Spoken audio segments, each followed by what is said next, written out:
Hi! Somebody the other day wrote and asked how to fix holes in wood. I do that several ways. I'll show you some of them. For this exercise, I'm going to use this piece of cedar. First scenario, the easiest one, taking care of dented wood. From this angle, we can see them a little better. To fix this, I spray water on the wood.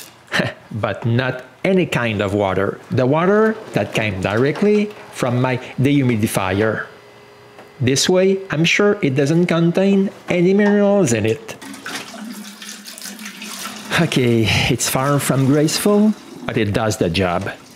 When the wood is wet, I lay a rag on top and heat this with an iron so the water will turn into steam.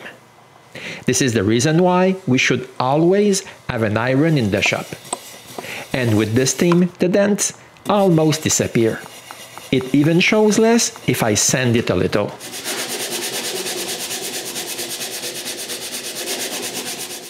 But I must admit, this is the easiest thing to fix. This works most of the time. For my second scenario, I drill a hole that I'll fill with wood. For that, I use a plug cutter. But if you use this kind of tool, don't be as aggressive as me. I've destroyed my first plug. I have to cut another one. But since it's cedar, it's not that strong. I break this one too. But 3 times a charm. I just need to break the plug and push it in place, taking care to align the wood grain. After sanding this a bit, it's not that bad.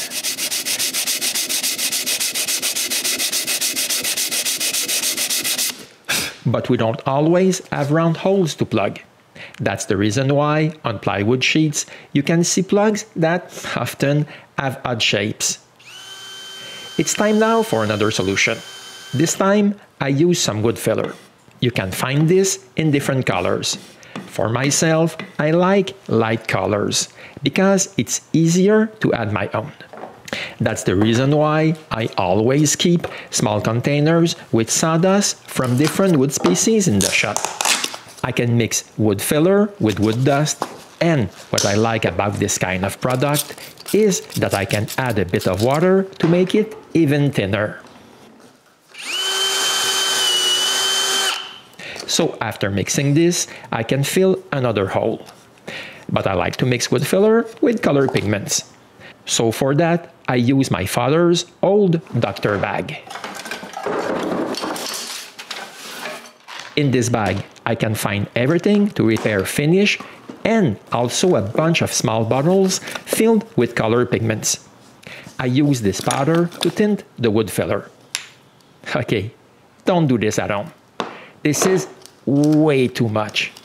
Here it's evident that the color is way too dark. There are still more solutions, like mixing wood dust with glue. But each kind of glue has its own base color. In the shop, I have 3 different colors. But in the end, this doesn't make any difference. You'll see.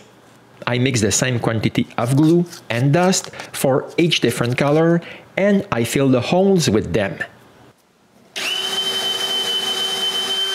I can also fill holes with epoxy. When I do that, I always use epoxy that takes about 1 hour to cure. And to show that the amount of wood dust doesn't matter, I pour my mix in 3 small containers. I mix the first one with half a spoon of dust, the second with 3/4 of a spoon, and the last a full spoon. You can add about anything to epoxy, even acrylic paint.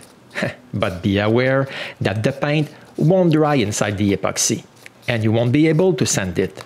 But you still can achieve colorful color.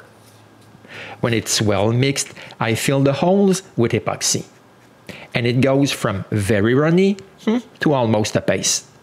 To finish my test, I need to wait for all this to dry.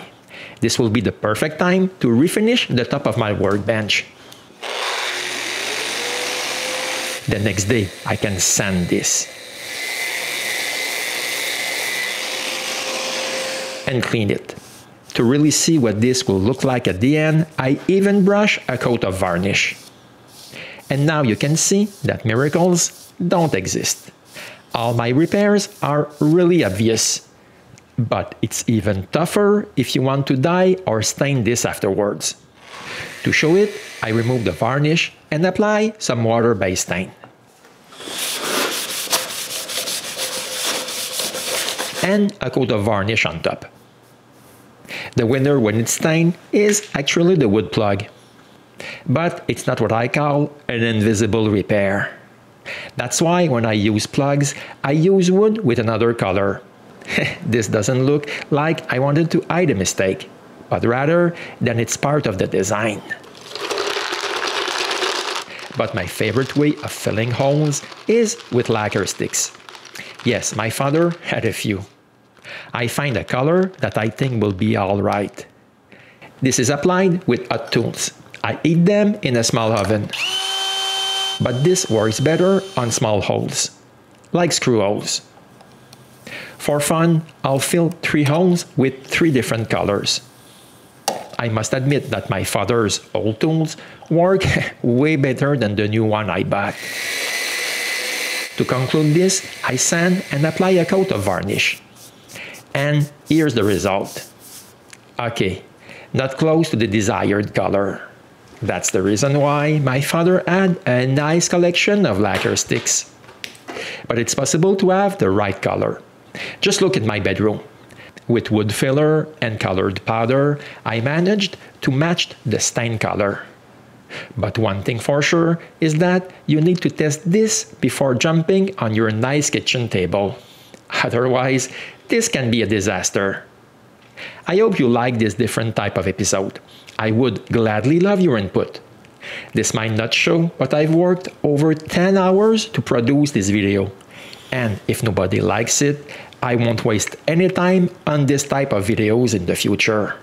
But if you like it, I would gladly appreciate if you let me know and support me on Patreon, so I can continue to produce videos with this quality. And see you soon for another episode of The Woodpecker.